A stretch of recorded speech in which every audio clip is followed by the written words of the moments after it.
Want to know how to make your wedding photographer's life easier for your wedding? Well, I'm going to tell you how. I'm Cavin Elizabeth, and I'm your go-to for wedding content, advice, and inspiration.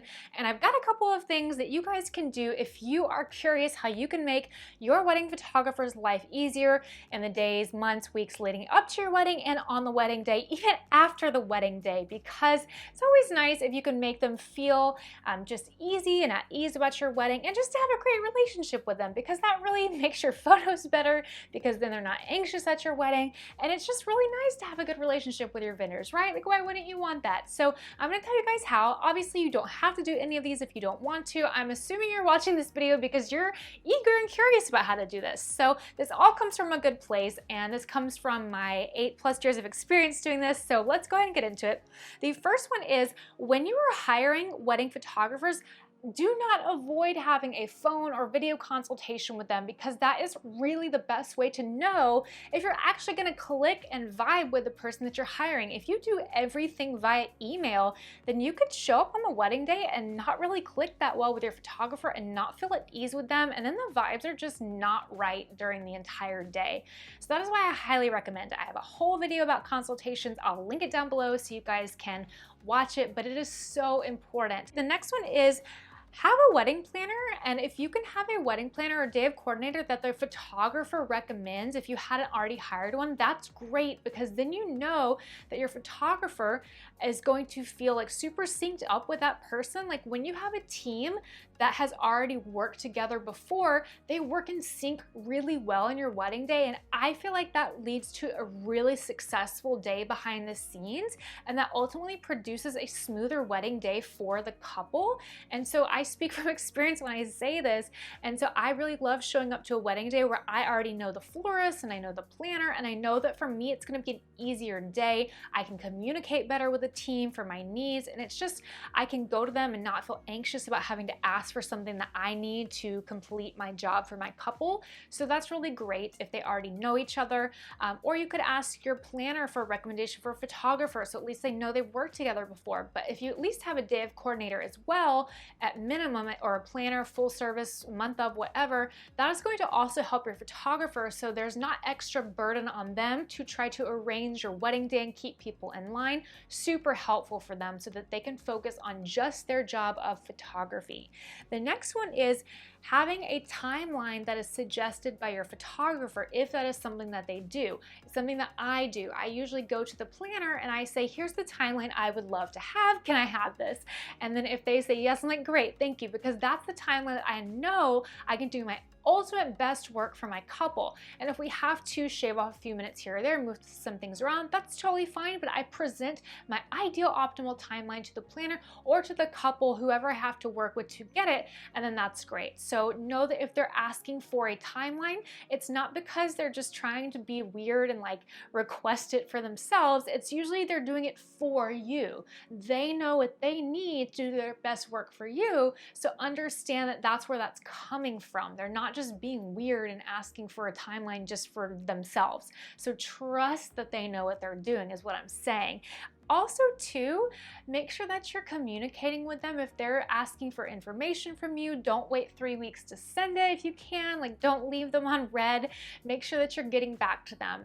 I find that my life is so much easier when I have those clients that respond back to me within a matter of days. I know not everyone is able to do that, but that just makes my life so much easier. When I have a client who takes a month to get back to me on every email, it is a lot more stressful. It just really is. That's the truth of the matter. And I'm sorry for someone who's like that, but that's just the truth. I know it's gonna be like pulling teeth to get them to send me the questionnaire that I need. I'm gonna have to ask them 4 times for it. And I'm like, I need this, I really need this now, because I have to use it to put together the timeline request to send to the planner. Like, could you please just get this to me, please? Like, just fill it out over this weekend, please. Like, that's just all I need. So I know you guys are so busy, but if you can just maybe take like one dedicated evening of each week to sit down and do vendor stuff. I have a whole video about how to be more efficient in your planning. I will link it down below. Maybe that will help you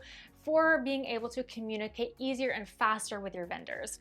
So the next one is having your wedding getting ready room organized and not super cluttered, and that's something your bridesmaids or your groomsmen, whoever your family members, can help you do.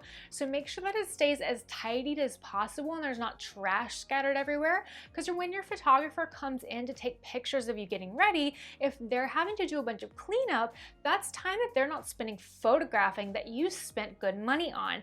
Also too, I always request this, but maybe not every photographer knows to, especially if they're newer.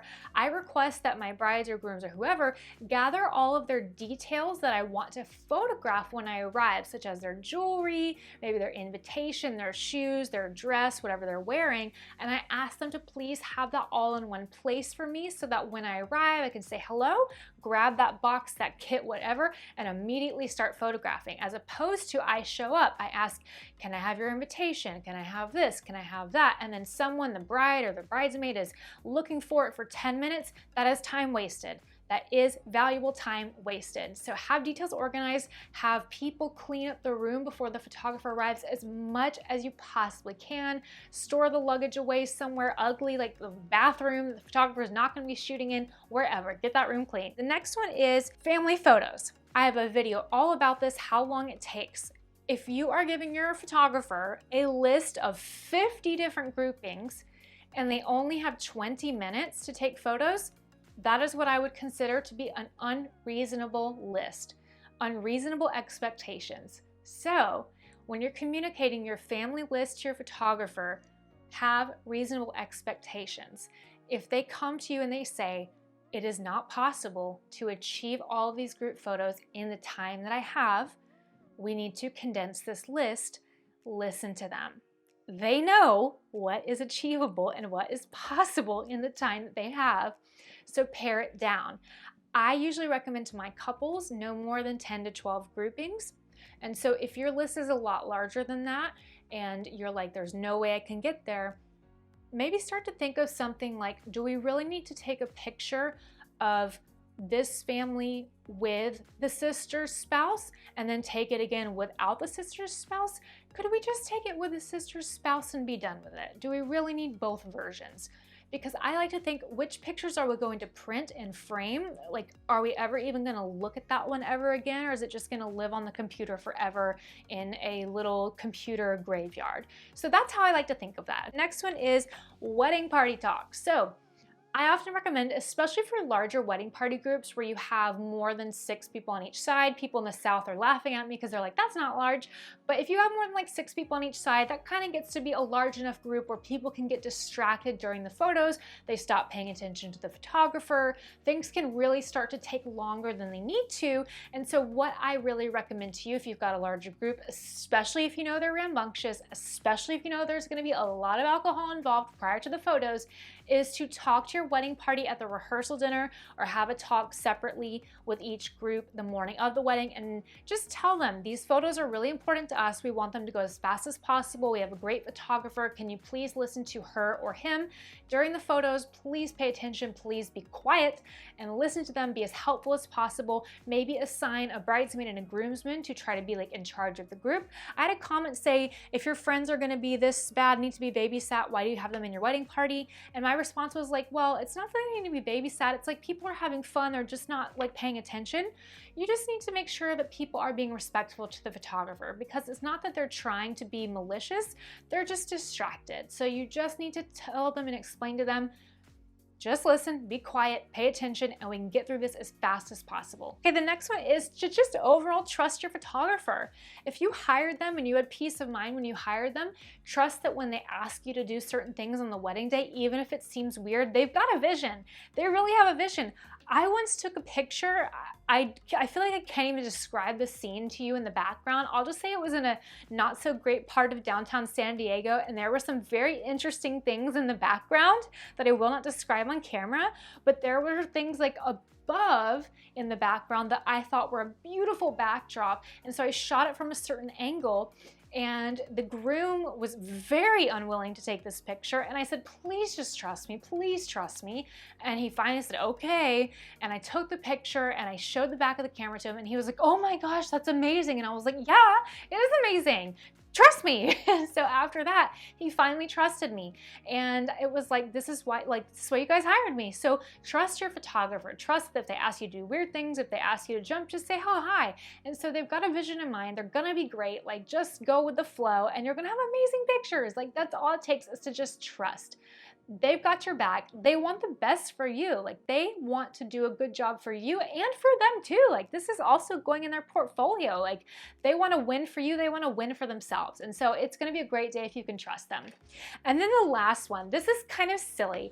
And you guys might be like, well, why do I need to do this? But I promise you, like, it just makes them feel so much better. So whenever a photographer sends photos out, I promise you a lot of them, even if they've been doing this, because I speak from experience for years and years and years, are still kind of nervous about whether or not you're gonna like your photos, okay? And until you send that email back that's like, we love them, they're like, do they like them? Do they like them? Do they like them? Do they like them?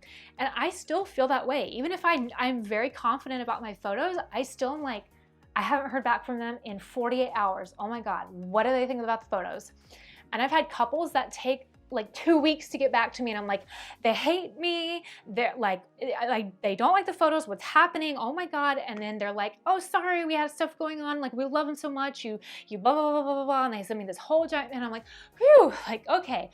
I still get nervous. There's so many photographers. So just email us back. Email us back as soon as you look at the photos, like just a quick email, like one sentence, like, we love them, thank you so much. Like, and if you want to send them an expanded email later, you can, but like, please just email us back. Like, there's a lot of us, not all of us, but some of us, those of us who have anxiety are like, just like, oh my gosh, do they like them? So it is so nice when we just get that validation that you do like your photos. Now, if you don't like your photos, that's a different story. I've got a video about that and I will link it down below, but if you can just be like, we like them. It's just really nice to know that, because some of us are just very anxious people and we'd like to know that you really do like them so that we don't have to worry about it. Even if we know our work is good and we've been doing this for 35 years, that's older than me anyway, but it's still just nice to know. So those are the things that you can do to make your photographer's life easier. There's more, but those are the main ones I could think of.